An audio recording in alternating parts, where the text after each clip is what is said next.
Usa ka retired insurance adjuster na sikop human makuha og illegal nga dugas sa iyang bagahe sud sa Mactan Cebu International Airport. Mubadong unta mo pauli ang retired insurance adjuster sa Iloilo, dihang nabantayan sa metal detector ang kadudahang butang siyang bagahe. Giangkon niya ang salaod, apan igo na lang siya sa pagmahay. Siluan mayroon din sa report.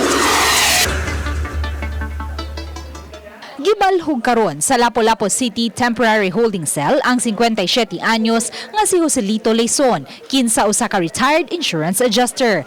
Kini human makuha gikan sa mga bagahe ang duha ka mga pakete sa gituoang shabu ug usa ka tutor. Sa telephone interview, gibutyag sa information officer sa PDEA 7 nga si Lea Albiar Alcantara nga padung unta si Leison ug ang iyang pamilya sa Iloilo alas 9 sa buntag niadtong Sabado agi sa Mactan Cebu International Airport. Pag-agi sa metal detector, na-detect ang usa ka kadudahang butang sulod sa usa ka sudlanan sa sigarilyo. Pabalik siya pa sa metal detector pero hitingog na po ito siya.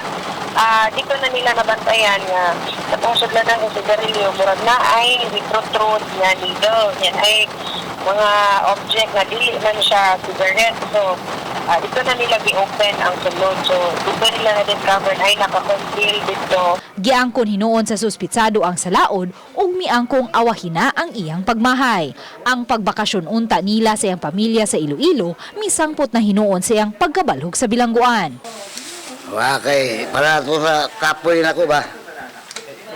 Kay para igamot to na. Uban ni Rinanti Quiñones, Luan Merondina, Balitang Bisda.